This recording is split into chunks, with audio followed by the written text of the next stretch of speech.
Welcome to Plot Points, the show where you get pitched the movie. I'm the movie dude, Eric. Along with me are... John the Lobster. And your moderator today, hello, it's me, Kent. Now, just for those who haven't been made aware of our show, what we do is we take our contestants. Our contestants are given a movie style, a director, and a set of stars that they have to include in their movie. And from there, they have to present a pitch for a movie that's up to 5 minutes long that is to excite you as to the movie that they think would come out of this. Now, I am a participant in this particular episode, so... As am I. We're your two contestants. Yes. So, Kent is going to be our moderator for this one, and on top of that, for this episode specifically, he's also going to give his the one that he thinks did the best. Although his choice doesn't count, your choice does. Your choice counts. So don't let him sway you. You count. Yes. So you'll notice that on the comment section, there's going to be 2 comments where you can like either my movie, which of course you're going to pick, or you can pick Lobster's movie, which is a movie you would actually pay to see. Believe me. Oh! You're gonna start that now. Wait. Would they pay to see it, or would they just pirate it? No, they'll Or pirate they just Eric. pirate both See of you? mine. Okay. Oh, I'm gonna. Believe it. You'll want to see mine on the big screen. All right. So at this point, I'm gonna turn it over to Kent. He is going to moderate from this point on. Take it away. Okay. The conditions of this challenge are Summer Blockbuster, directed by Martin Scorsese, starring Chris Pratt, Meryl Streep, and Rhonda Rousey. Now, I'm picking a number between 1 and 3. Eric. 3. 1. Eric got it. Okay. Okay. All right. So for my movie, directed by Martin Scorsese, is a movie called The Empire Saint. And this is an action thriller, and here's the pitch. Veteran firefighter Caleb Andrews, played by Chris Pratt, has just moved to New York with his girlfriend, who is played by his real-life wife, Anna Faris, who's getting a job in the fashion industry. Now, he gets in with the New York Fire Department in the hardest-working station in the city, which is Station 211. On his first day of the job, he makes a miraculous save and pulls out Miranda Cole from one of the worst blazes he's ever seen. Now, as it turns out, Miranda Cole is a very powerful figure in New York politics and a potential presidential nominee. And the problem here is that the fire that he saved her from wasn't accidental. But as she is being brought to the hospital in the ambulance, she requests that he come along with her. And en route to the hospital, their ambulance has been attacked, and the ambulance driver's killed. Now, he's able to get her out of the ambulance in time, and they're on the run from a cabal of paramilitary types. Now, the paramilitary types are being led by a character named Shadow, who's played by Rhonda Rousey. And the problem here is that he doesn't know the city, but the figures that are hunting them do. And as it turns out, during this entire chase, it goes all over the city, from a chase through the subways to in the middle of midday traffic in downtown Manhattan. It gets insane throughout the entire movie, and it just keeps amping one after one miraculous save after another. And during this entire thing, Caleb finds out that Miranda was actually the Secretary of State at one point, and that during a military action that she made a mistake that cost the lives of 3 units of U.S. military members, and the people that are attacking are the remaining members of that unit that want revenge on her for her mistakes. And so now Caleb has to make the decision whether he should save her life and kill all of these former military that are going after her, or if he should just let her go and face judgment for her actions, which of course is just entirely Scorsese. Now this is inspired by quite a few of Scorsese's films, such as After Hours, with its manic insanity, Bringing Out the Dead, which just utilizes the best parts of New York City, Cape Fear, which was also kind of a manhunt type film, and this is definitely in Martin Scorsese's wheelhouse. So that is The Empire State, and I'm not telling you the ending because I actually think you're going to want to see this movie when it comes out, and it will come out. Now, wait, I think you left it out. Meryl Streep is playing... Meryl Streep is playing Miranda Cole. Okay. I'm sorry. She's the... Yeah. She's the character that is being hunted by these paramilitary types. Well, that does sound like an exciting movie, but Lobster, how could you make a movie that's actually better than that? Well, first, I'm actually kind of struck by the similarities in our stories. So I'm going to have some... We got to say, I did not say anything about my movie to Lobster, and he didn't say anything about his. I think the cats were breaking into files and sharing them between you two, and that's anyway. Let me go ahead and pitch my movie. There's a couple differences, but okay. So my movie is called 10 Minutes Out, and it's again directed by Martin Scorsese. My film is going to have a lot of action, and it's going to be presented in a very unique visual style because Martin Scorsese has hired El Chivo, Emmanuel Lubezki, to be his cinematographer for this film. Now, Lubezki has worked on Birdman and Gravity and Children of Men, and he's actually worked with Scorsese on the was it the Rolling Stones movie that he did? Shine the Light? Yeah, Shine the Light. Yeah. So they've actually worked together in the past. So this is them forging ahead. And it's going to be Lubezki's, who's very famous for long unbroken shots, which that's going to factor in. The movie's not going to be all one take like Birdman, but it is going to have an extended single take action sequence that I'm going to get to, and it's going to blow anything that anybody has ever done before on screen out of the water. But let me set up the cast. So Meryl Streep is our lead. She plays a savvy politician who is running for Senate of a Western state. Again, casting Meryl Streep as a politician, I think that that's a role that she's destined to play. She's done it before in other films. Chris Pratt plays her son, and he's a war hero. He's served overseas. He's got a distinguished record, but he's just been court-martialed out of the Navy for drunk and disorderly conduct. And he's kind of like he's a bad press story for her at the moment.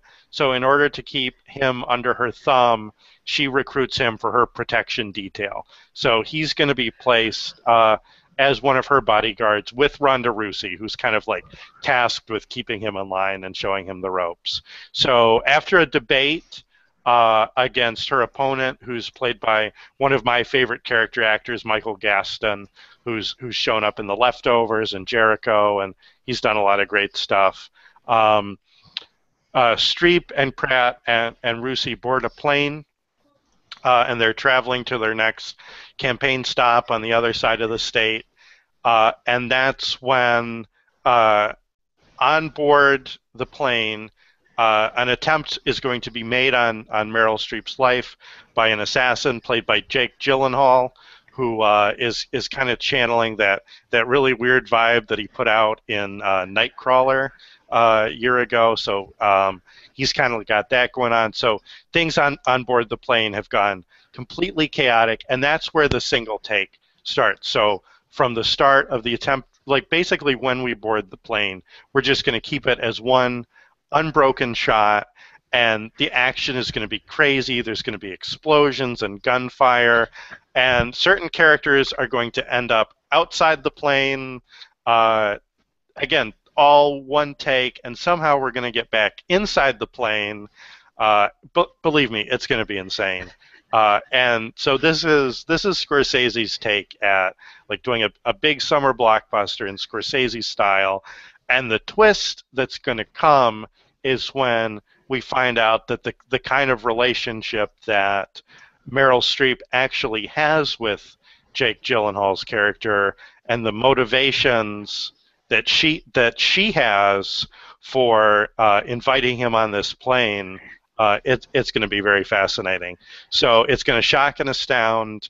And again, this is 10 minutes out. It's an action thriller, and it's something that is unlike anything that Scorsese's done. But once you see it, it's going to fit perfectly in his wheelhouse. So that's my pitch.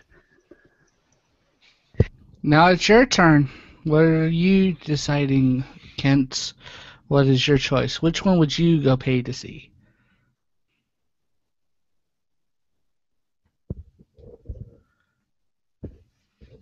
We can't hear you.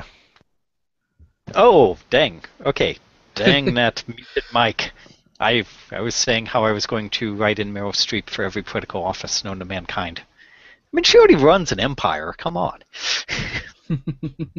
She'd be perfect for it. I know. A presidency is nothing. Make your choice.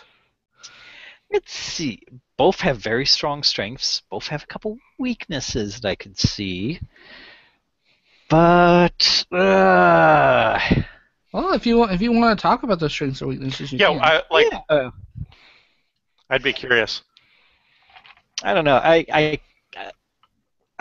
on the running for president side, it seems as if she screwed up that battery to kill 3 full units of, well, roughly 3 full units, enough of them survived. That's why she's a I player. don't know. It was a People black op. know. No one knew. Those emails were deleted. Yeah, true. Hey, I did not base this on anyone, okay? No matter how strong the similarities. Yeah. Okay, as long as it was all black ops and nobody knows anything. Okay. Drunken disorderly conduct on Chris Pratt's part, though, sounds almost like a plot for one of the WWE movies. All those. It's going to be Chris the Pratt. Marine, yeah. The Marine 5 with Chris Pratt. Hey, this might be worth it. He's fallen on hard times. He's dealing with some stuff. Yeah. And he's not taking his job very seriously, although he's going to be thrust in a very high-stakes situation. Yeah. So, I mean, you're promising me a great action scene. I just don't know if you could sell a whole movie based on one action scene. Several action shots across the city. I mean, I'm kind of digging that a little bit more. An example of a film based on one action scene, Titanic. I don't know, like. Well, we know the boat was going to sink, but actually, that is a serious action scene. That's all one event. And it's an event, but it's different scenes. I mean, you're right. I'm going to do it in one take, or one shot, so to speak. Yeah. Oh wow. Yeah. You better pay Chivo very well for that. Oh yeah. Believe me. Yeah, you kind of had me at Chivo there. Like, yeah. It doesn't matter what I say. It just matters what's in the likes down below. That's right. Yes, but right, Eric. Make your choice, though. Eric. Make your choice. Right now, we're putting the gun to your head, Eric. Kent, which is it going to be? Oh! I was trying to be nonchalantly, and I'm not going to be offended. Okay, I'm kind of leaning towards Eric's pick right now. Yes. One for me. Yeah. No, it is up to I have a question with Eric's casting the firefighter as action hero. Why not? Like, is he ever gonna like squirt anyone with a hose, or like what's his? Like, Well, for me, what's his? one of the most underappreciated action movies, and it's kind of a stupid movie anyway, but I love it. Is Firestorm, where Howie Long plays a firefighter who has to deal with a bunch of terrorists in the middle of a wildfire. And what he does with that axe and the stuff that he does to use the fire to his advantage is some of the funnest stuff in the movie. And the way I think it is that this guy's a veteran firefighter. He knows kind of some of the ins and outs, and that he can use that to his advantage. Especially considering that he doesn't know the territory, he has to have some advantage. And I think, especially with firefighters don't really get to be action heroes, and to me, that's kind of sad. So I wanna make a firefighter a hero. Obviously all firefighters are heroes, but to make them a movie hero for once. I know my sister and her husband and kids would go see that movie. Yeah. Because he is a firefighter. And of course, having Ronda Rousey as your main bad, considering the stuff that she can do, I'm sorry, it's just, to me, that fight will be awesome. That one-on-one right there, just the two of them. You don't have to have anything else. Just those two would be worth the price of admission. So that's all I got to say about my movie. But again, it doesn't matter what I say. It doesn't matter what Lobster says. It doesn't matter what Kent says. It's what you say. That's what you say. So go down and on those comments, hit the like button for the movie you like. If you want to, throw some comments, maybe your own plot that you want to present. Yep. And who knows, maybe people will like that too, and you'll beat us. I mean, it's entirely possible. But again, comment, subscribe. Yes, and by all means, make sure that you hit that like button. Just kind of give us a good thumbs up. Let us kind of help us get the station off the ground. Subscribe, because we're going to have so much new material coming out every week that you'll want to catch up on it. And also, just if you have some time, go to gonnageek.com. There's going to be a lot of great stuff, especially with Comic-Con happening this weekend, during this next weekend. There's going to be some updates. There's going to be a lot of great podcasts that are going to be talking about that. Also, there's our podcast on the gonnageek.com, which is Arthouse Legends, and we're in the middle of our summer blockbuster month. In fact, our next episode is going to be Wizard of Oz, the first summer blockbuster. And we're going to have a lot of other ones coming up later. Our last one was Terminator. We're going to be doing Back to the Future and Jaws and The Rock, which is possibly the only Michael Bay movie we'll ever talk about. And you'll find all of that on gonnageek.com, and just check it out and have some fun. But we will be back for another Plot Points, hopefully in about a month or so. But if you have any particular challenges that you would like to throw out to the contestants, and we're going to try to rotate contestants as much as possible, then go ahead and send your ideas of what would be an interesting challenge, and who knows, it might be the next one that we take. But at this particular point, I think it's time to head on. So I'm the movie dude, Eric. This is your dark moderator, Kent. And I'm John Lobster. The current victor. Self-proclaimed current victor, by the way. Yeah, this one, we definitely need to get some conclusive evidence on who wins this one. Of course, people could always go back in time Terminator style and make me the victor of the last challenge. Go back and check out our last one, too. So there were some really good ideas there. All right. But at this time, good night. Night. Good night.